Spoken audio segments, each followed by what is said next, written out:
Eh bien, nous allons maintenant accueillir nos deux prochains intervenants, donc Nicolas Beaupier de la mission adaptation du CEREMA et euh, Madame Duc Gomez, directrice générale adjointe euh, en charge de la stratégie territoriale, excusez-moi, pour la communauté de communes Bocage-Bourbonnais qui a mis en place une stratégie d'adaptation au changement climatique dans le cadre de la méthodologie TACT pour qu'elle puisse nous partager son retour d'expérience. Bonjour à toutes et Nicolas, tous. je te laisse la parole. Merci. Hélène, vous m'entendez bien? Très bien. Parfait. Merci pour cette introduction. Je suis Nicolas Beaupier, directeur de projet Adaptation au changement climatique au CEREMA, l'organisme qui accompagne les collectivités sur notamment cette thématique de l'adaptation au changement climatique.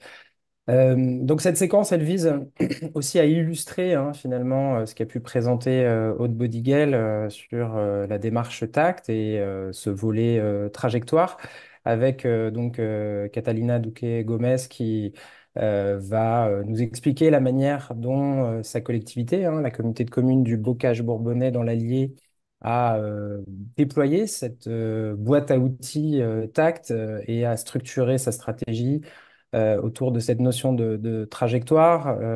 Catalina va nous parler d'enjeux, d'impact, et donc ça va faire écho assez directement aux différentes slides et propos qu'a pu tenir Aude.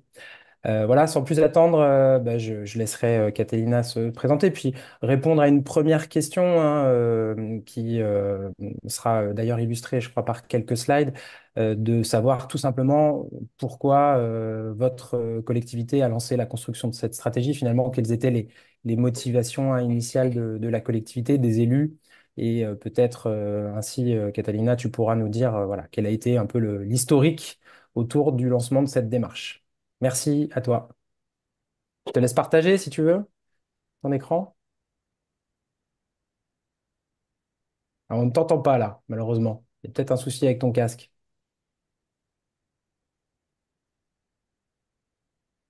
Non, on t'entend toujours pas. Peut-être que dans ce cas-là, il faut vous déconnecter et vous reconnecter. Parfois, c'est ce qui se passe. Et c'est peut-être au niveau de ton casque aussi, non?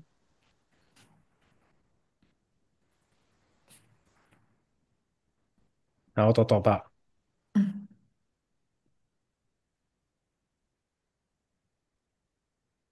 Et dans les paramètres, sinon audio, tu peux aller regarder.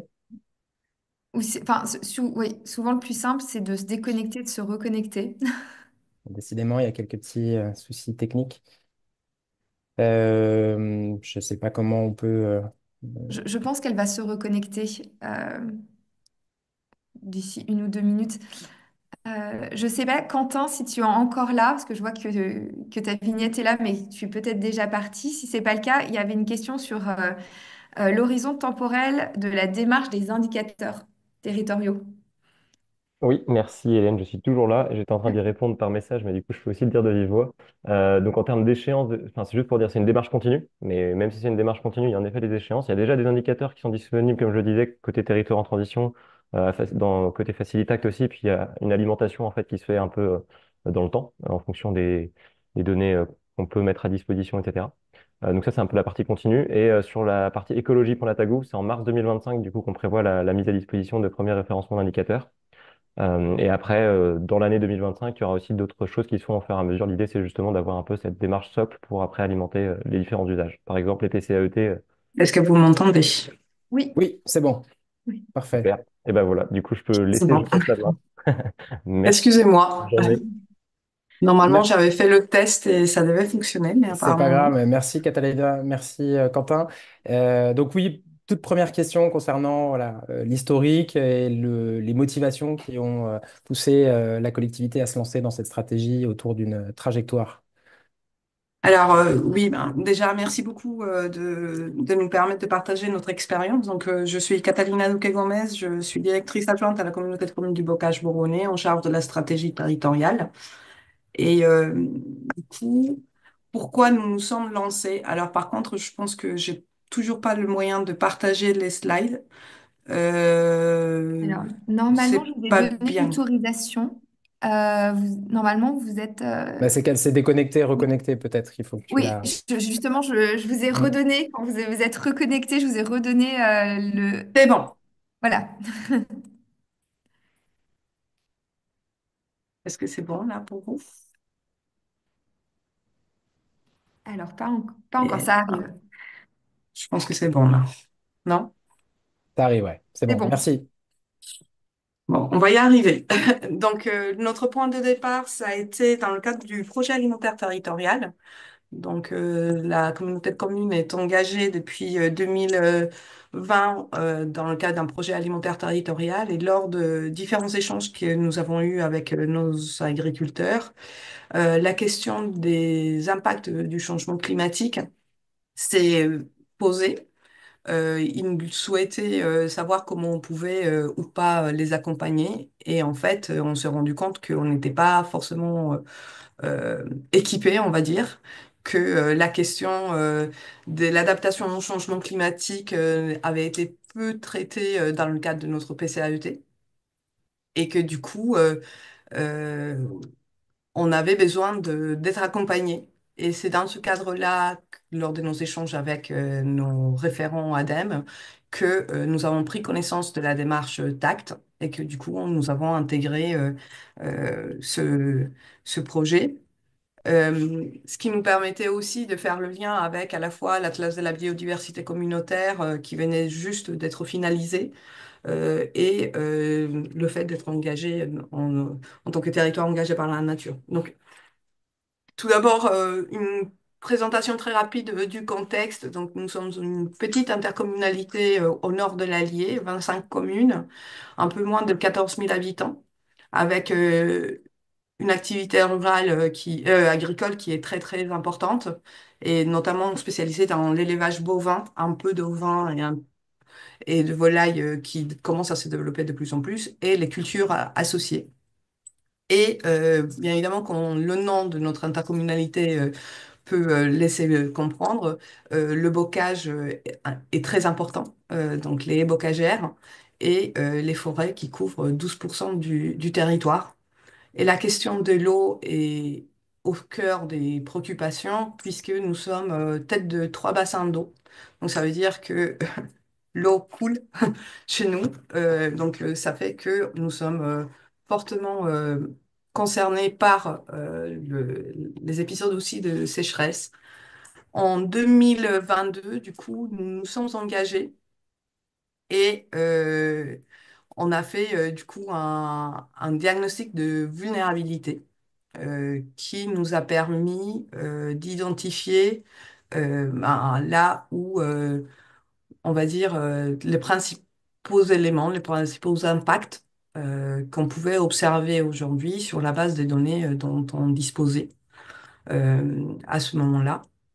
Donc, bien évidemment, il y avait la question du dépérissement des arbres et des autres végétaux, y compris des haies bocagères, la question de la fragilisation des sols, hein, étant un, un territoire avec un sol très argileux, donc fortement impacté par le retrait-gonflement d'argile.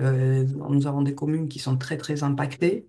Une population vieillissante qui est du coup très, très vulnérable au fait de l'augmentation des températures dans nos bourgs qui ne sont pas forcément pensées avec un, un certain nombre de bâtiments qui sont très vieillissants aussi, donc pas forcément bien isolés ni pensés aussi lorsqu'ils sont aujourd'hui isolés en termes d'efficacité énergétique, pas forcément pensés en termes de confort thermique en été, et bien évidemment l'impact que ça a sur l'activité agricole, avec une difficulté bien évidemment en étant un terre d'élevage, un impact sur la santé du bétail, mais également un impact sur les modes de production et les pratiques agricoles qui nécessitent du coup une gestion un peu différente à la fois de l'eau,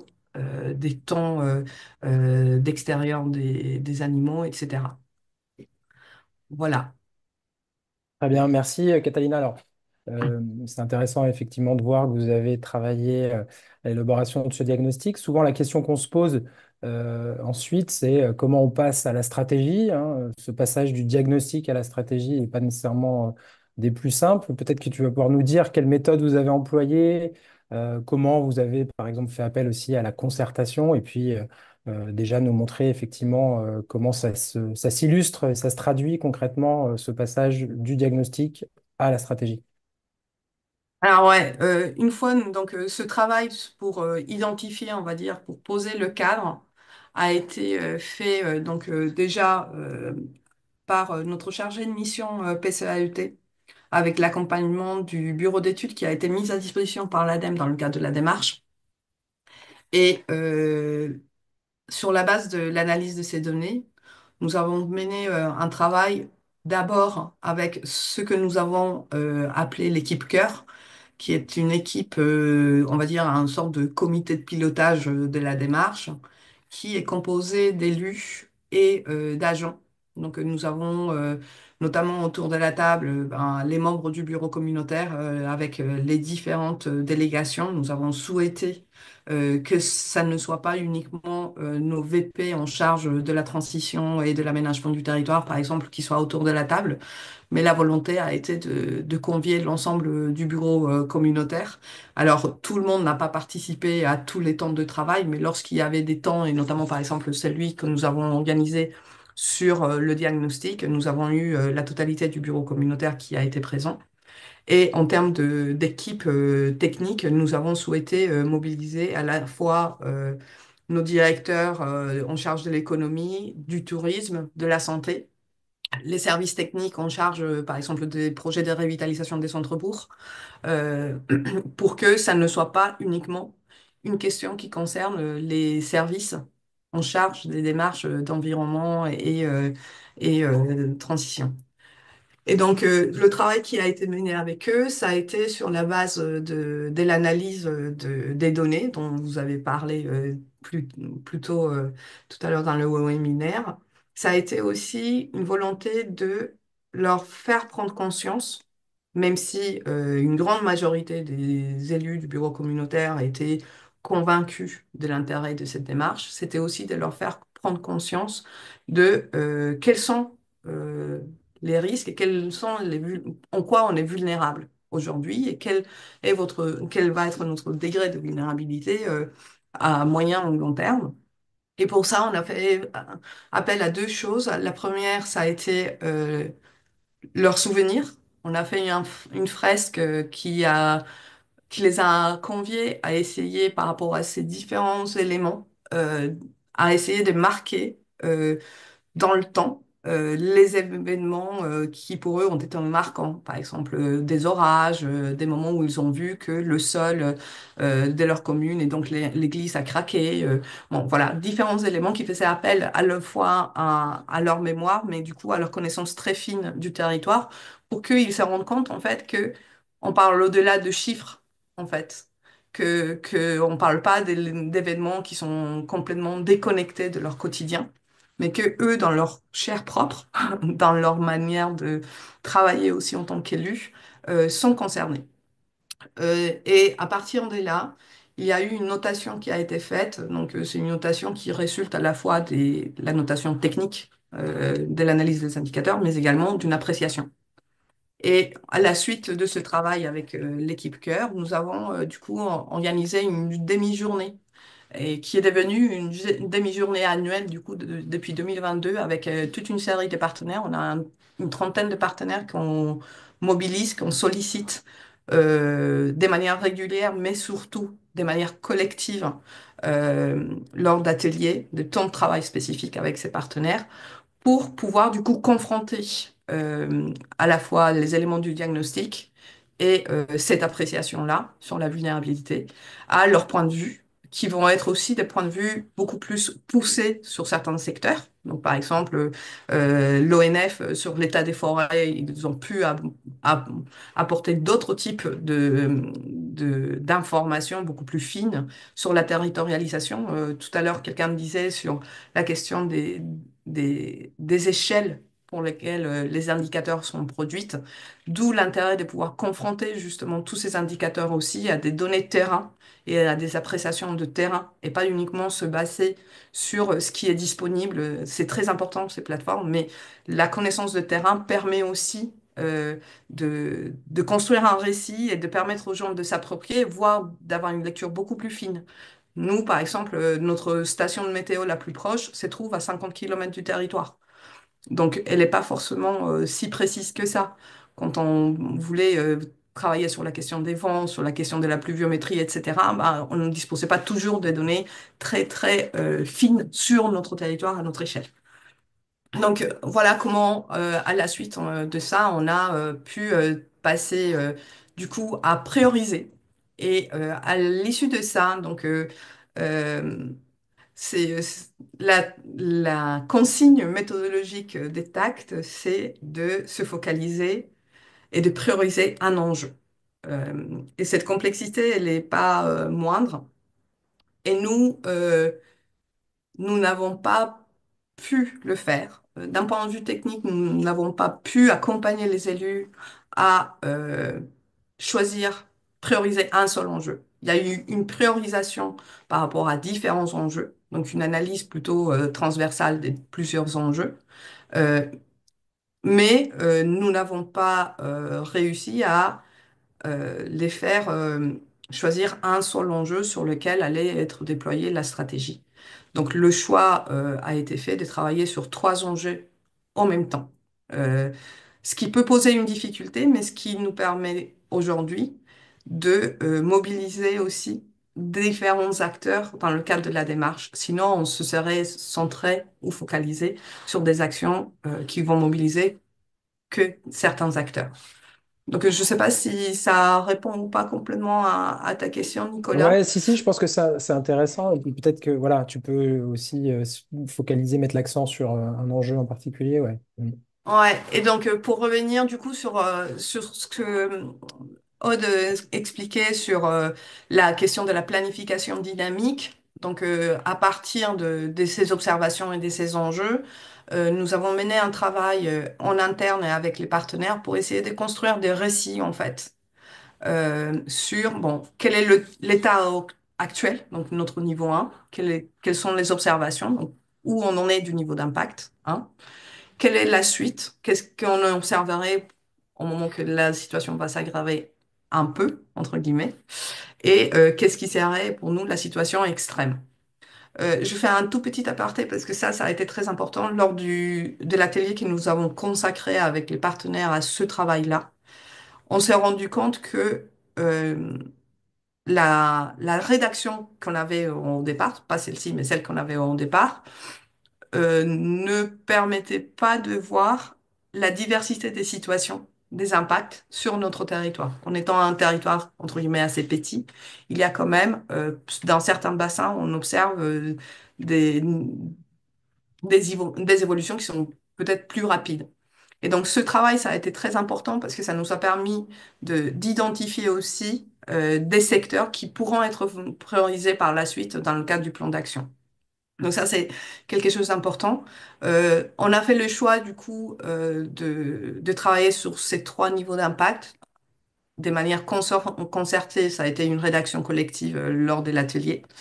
Euh, et la difficulté à laquelle on a été confronté, c'est que tout de suite, il faut changer de culture de la planification, de la construction des plans d'action. On n'est plus sur des logiques de temps ou de mandat, mais on est sur des logiques ou de contractualisation. Je pense par exemple aux contractualisations avec l'État ou avec la région sur certaines actions qui nous donnent des temporalités. Là, on n'est plus du tout là-dedans, mais on est sur des logiques des niveaux d'impact. Et ça, c'est pas si simple que ça à faire comprendre à la fois aux services techniques, aux élus, aux partenaires. Et il y a tout un travail quand même assez important de pédagogie autour de la méthodologie quand même à mener. Mais je pense que ça vaut la peine parce que ça permet à tout le monde de changer de posture face au travail collectif qu'on est en train de faire dans la construction de cette stratégie. Et est-ce que tu dirais, Catalina, que cette pédagogie autour des niveaux d'impact voilà, donne des résultats déjà? Est-ce qu'il y a une appropriation en quelque sorte de cette idée qu'on construit là des trajectoires justement qui s'adaptent à des niveaux d'impact et qu'on n'est pas dans une planification classique? Oui, après, c'est difficile à mettre en œuvre. Je rebondis par rapport à ce qui était dit plus tôt aussi par Aude sur la question du suivi des indicateurs. Par la suite, c'est qu'il faut quand même, et ça a été la question que tout le monde a posée, c'est mais comment on va faire en sorte pour être sûr de à quel moment on passe d'un niveau à l'autre? Et là, c'est le travail qu'on mène actuellement, parce qu'on se rend compte que, mis à part les données qui existent au niveau national, il y a aussi des données qui sont produites en interne par un certain nombre d'acteurs à l'échelle locale. Et là, l'enjeu est d'arriver à trouver les moyens pour pouvoir compiler ces données et faire le suivi au quotidien. Au quotidien, ou en tout cas annuellement ou périodiquement. Et là, pour le coup, on ne dispose pas forcément des outils ni des moyens suffisant et on ne dispose pas forcément de la gouvernance nécessaire à ça. Hmm. On travaille pour certains sujets, ça voudrait dire que l'ONF partagerait euh, ces données avec FIBOA ou d'autres associations de propriétaires privés, des propriétaires forestiers privés, par exemple. Et donc, du coup, c'est toute une gouvernance à construire pour pouvoir mettre en place des outils de suivi qui soient plus fins, qui soient plus en accord aussi avec la volonté du territoire, qui est d'avoir une trajectoire et un plan d'action qui peut se déployer aussi de manière très territorialisée dans certains secteurs. Hmm. Alors justement, tu vas peut-être nous dire oui, comment on passe de la stratégie au plan d'action, hein, c'est le point d'après. Alors ouais, c'est un vaste sujet. Donc là, je vous ai fait un tout petit, je vous ai sorti un tableau qui a été produit par les équipes pour essayer d'avoir une vision très générale lors d'entretiens avec certains acteurs, parce que du coup, on a fait une rédaction collective des stratégies pour chacun des enjeux. Et ensuite, on a commencé à décliner ça en plan d'action et on se rend compte que, il y a toujours des difficultés à bien classer les actions. Déjà, on a des actions qui sont peut-être déjà en cours aussi, qui du coup, ben, automatiquement, on les classe en niveau 1, en niveau d'impact 1, mais qui pourraient avoir une pertinence en évoluant pour le niveau 3. Et donc, c'était comme on arrivait à construire collectivement un peu cette cartographie des actions en cours, possibles, imaginables, comment on imagine leur évolution aussi, des gradients qui vont faire que peut-être une action aujourd'hui, ben, on va les faire monter en puissance ou réadapter l'action, prioriser sa manière, comment elle est déployée sur le territoire. Et donc, du coup, c'est un plan d'action en fait qui est sans cesse en train de bouger. Et la volonté de nos élus, c'était que, à l'issue de ce travail-là, c'était de se dire, on ne peut pas faire un plan d'action qui va rester sur le papier, parce que c'est déjà très complexe. Donc, on priorise déjà sur un certain nombre d'actions qu'on sait qui sont déjà déployées, donc on va plutôt les restructurer pour qu'elles aient un vrai effet levier.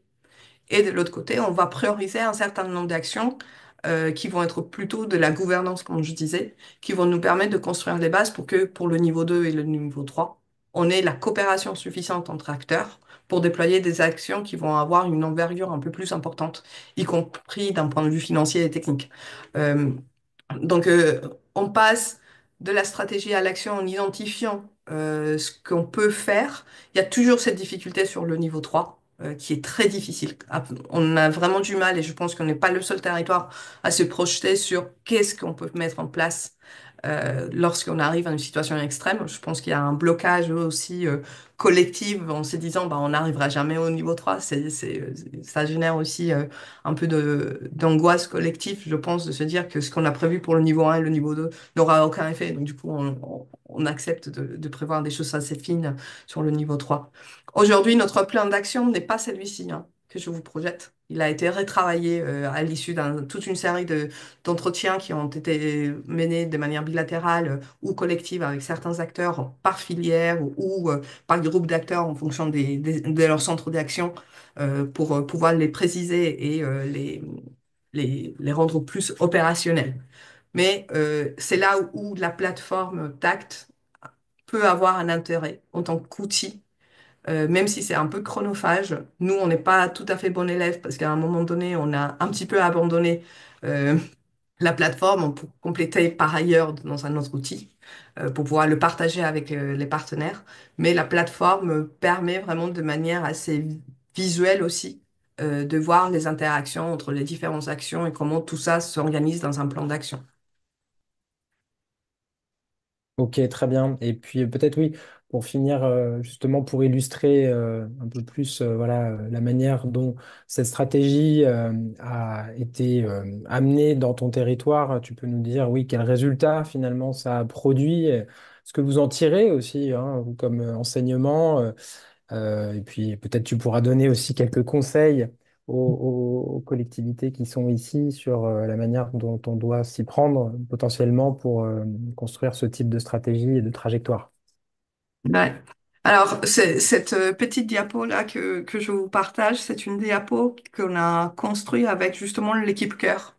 Lors de l'une des premières sollicitations pour partager notre expérience sur Tact, on a souhaité, lors d'une réunion de l'équipe Cœur, de leur demander ben, qu'est-ce qu'ils voyaient comme bénéfice en fait de cette démarche.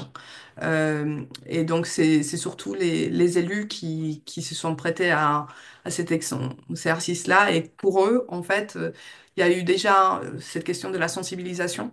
Euh, Certains d'entre eux n'étaient pas tout à fait alignés, on va dire. Donc une prise de conscience, ne plus se sentir éloigné de ça, notamment dans un milieu rural où bah, les questions d'îlots de chaleur, par exemple, ou de qualité de l'air sont vues comme une problématique urbaine, alors que ce n'est pas une problématique urbaine. Voilà, arriver à faire ce lien entre cette situation-là et la réalité du territoire. Et après, cette question du questionnement collectif sur les priorités.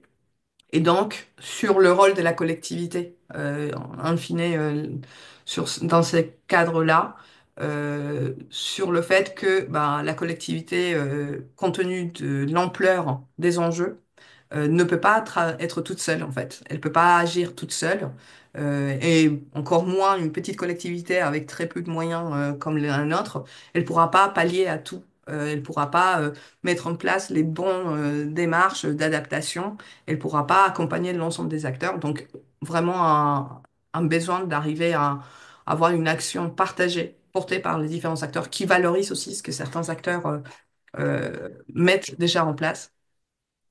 Donc peut-être que le conseil, c'est quand même de prendre aussi en compte de ce qui est déjà sur le territoire, qui contribue à, adapter le territoire, peut-être avoir un regard critique sur ce qui est mis en place pour voir comment on peut l'orienter, mais pas se dire qu'on part complètement d'une feuille blanche aussi, ce qui permet aussi peut-être d'avoir une plus forte adhésion aussi de certains acteurs.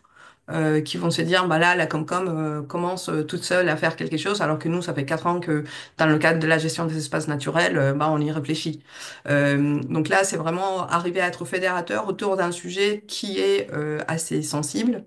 Euh, nous, le choix qui a été fait après, et si c'était à refaire, peut-être j'aurais eu une ouverture un peu plus tôt au grand public de la démarche, mais je pense que le choix, il est aussi lié à la sensibilité du sujet, au fait que ça demande une vraie appropriation à la fois des équipes techniques et des élus, avant de pouvoir se confronter après à la population de manière plus large. Donc, ce travail prend du temps aussi. C'est dire, ben, il faut pouvoir prendre le temps afin que ça soit une stratégie structurante et non juste un exercice qui va terminer dans un rapport annuel et un placard, mais plutôt que ça devienne vraiment quelque chose qui devient structurant, qui va permettre à différentes personnes de se l'approprier et devenir euh, un élément transversal de la politique locale, quoi. Et alors, justement, en matière d'appropriation de la stratégie, du plan d'action par les acteurs locaux, tu l'évoquais, c'est sans doute là une vraie difficulté à laquelle vont être confrontées ou sont déjà confrontées beaucoup de collectivités qui s'engagent dans ce type de stratégie d'adaptation. Est-ce que là, tu dirais que tu as une méthode, des exemples de choses qui fonctionnent pour faire en sorte que justement la collectivité ne soit pas seule, en quelque sorte, à porter cette stratégie et ce plan d'action? Alors, notre posture, elle est assez simple, entre guillemets, et très en accord par rapport au peu de moyens qu'on a. C'est, on veut pouvoir travailler avec un certain nombre d'acteurs. Je reprends par exemple l'exemple des bocagères et des forêts. Bon, c'est un vrai enjeu, il y a des besoins d'investissement, il y a des besoins d'ingénierie. Et donc, du coup, nous, ce qu'on vise, c'est à trouver, à travers des réponses appel à projet pour lesquelles la collectivité se met en tête de file, par exemple, ou vient en soutien à un certain partenaire, pour pouvoir faire en sorte que les partenaires aient les moyens, eux aussi, de mettre en place ces actions. Je pense que c'est le meilleur moyen pour faire en sorte que les autres aussi s'approprient cette stratégie. Et quand nous, on a un partenaire qui nous dit, bah, on va répondre à un appel à projet au niveau national sur tel sujet et on aimerait bien bah, se baser sur ce qu'on a mis en place dans le cadre de TACT pour définir le plan d'action, bah, pour nous, on a tout gagné en fait. Parce que ça veut dire qu'eux aussi, bah, déjà, ils se sentent que cette stratégie, c'est la leur, et qu'ils se sentent engagés sur le fait que sur une échelle, un périmètre d'action qui peut être parfois départemental, bah, ils priorisent notre territoire parce qu'ils voient l'intérêt de faire avancer le sujet sur notre territoire.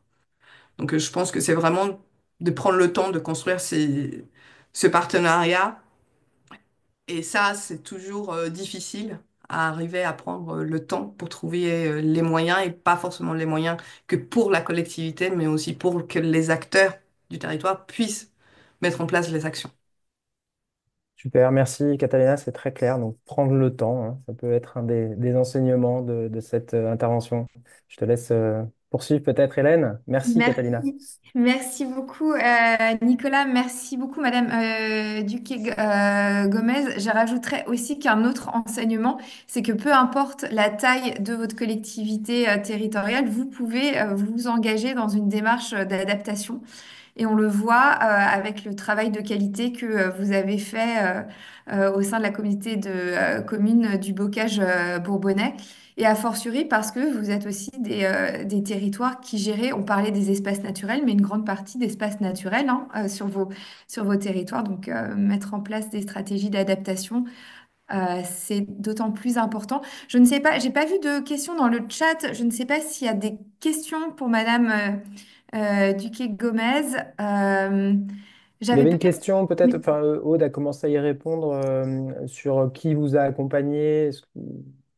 Aude de parler d'un coaching, d'un coach méthodologique. Est-ce que tu peux éventuellement nous en dire plus, Catalina, là-dessus?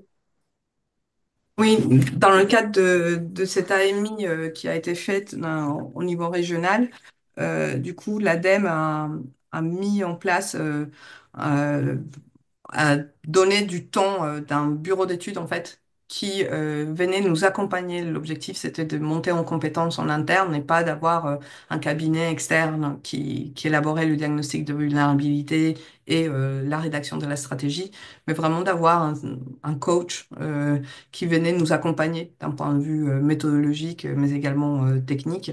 Donc, c'était quelqu'un qui était spécialisé justement dans la construction de stratégies et la mise en œuvre d'actions d'adaptation au changement climatique. Euh, et ça a été très enrichissant parce que ça nous a vraiment permis de monter en compétences et pas de devenir complètement dépendant. Bien évidemment, on n'est pas des expertes, hein, mais ça nous permet en tout cas d'avoir un certain nombre de billes pour piloter par la suite aussi la stratégie. en interne et pas être dépendant peut-être d'un deuxième lancement d'AMI dans 4 5 ans pour mettre à jour la stratégie, par exemple. Ça, effectivement, c'est... Ah, je vois une autre question. J'allais faire la transition. Vous m'aviez donné une transition toute trouvée, mais on va prendre quand même une dernière question. Et moi, j'avais une question à Madame Duque-Gomez. Est-ce qu'une partie de vos documents sont en ligne? Alors peut-être, je sais pas, il y a peut-être un certain niveau de confidentialité pour celles et ceux qui voudraient effectivement s'en inspirer aussi. Euh, et je vous lis ici dans la question de Madame Potier, au-delà du PCAET, cette stratégie a contribué au document d'urbanisme ou a-t-il contribué au document d'urbanisme ou autre plan schéma de planification? Alors, c'est une très bonne question. Alors, nous venons de finaliser notre bilan à mi-parcours du PCAET, ce qui nous a permis du coup d'intégrer un certain nombre d'éléments au PCAET qui n'étaient pas. Bah, on n'a pas modifié complètement le PCAET, mais dans ce bilan à mi-parcours, ça nous a permis en tout cas de rendre compte des avancements. Nous n'avons pas de SCOT. On est un territoire qui n'a pas de SCOT, pas de PLUI. Nous nous lançons en ce moment justement dans l'élaboration du PLUI et bien évidemment la stratégie d'adaptation va être un fil conducteur de l'élaboration du PLUI avec notamment toute une série d'actions aussi de sensibilisation et de dialogue qu'on prévoit à partir de la rentrée avec différents acteurs sur comment on doit justement traduire la stratégie dans à la fois le PADD et les différents éléments du règlement, les OAP, etc. Donc c'est une vraie chance entre guillemets en termes de calendrier pour nous parce qu'on pourra avoir, j'espère, hein, après on aura les élections municipales qui vont passer par là et ça, je pourrais vous en dire plus peut-être en 2027-2028, mais on espère qu'on aura un PLUI qui aura comme fil rouge, entre autres, l'adaptation au changement climatique et notamment cette stratégie territoriale. Donc finalement, faire son diagnostic vulnérabilité, sa stratégie, c'est faire des économies d'échelle parce qu'on peut le mutualiser, le réutiliser pour définir d'autres plans. Dernière question et après on terminera justement sur une présentation de la mission adaptation. Vous parliez de l'accompagnement dont a pu bénéficier Bocage Bourdonnais. Ben, on va vous le présenter. Donc je termine juste sur le... Vous aviez une question de Monsieur ou Madame Guémard sur le volet grand public que vous auriez commencé plus tôt si c'était à refaire. S'agit-il d'un volet à destination des citoyens? Est-ce que vous pouvez nous en dire plus? Oui, plutôt des citoyens. Je vais vous partager le lien vers notre page web où on a les différents éléments des taxes, les éléments de public. Ben, nous, on rend public tout au fur et à mesure, donc il n'y a pas de confidentialité. Euh, Oui, c'est plutôt au niveau des citoyens. On a un tissu associatif et une demande de la part des citoyens qui est assez fort sur ces questions-là. Mais c'est vrai qu'on n'a pas su trouver un autre moment propice. Donc, on essaye aujourd'hui d'innover un petit peu et d'arriver à travailler avec différents publics sur ce sujet-là, et c'est pas non plus très simple. Donc ça serait effectivement plutôt vers les citoyens. Et je pense que c'est une question de temporalité, et je pense que selon les dynamiques de participation, les dynamiques d'animation territoriale, bah, chaque territoire trouvera un tempo qui sera un peu différent aussi, hein. Ben, merci beaucoup à Madame Duquet-Gomez. Merci aussi d'avoir partagé votre retour d'expérience, vos documents qui, j'espère, vont en inspirer plusieurs à sauter le pas pour eux aussi développer leur démarche d'adaptation au changement climatique. Et merci beaucoup à Nicolas pour l'animation de la séquence et avoir partagé aussi ton expérience et l'expérience du CEREMA.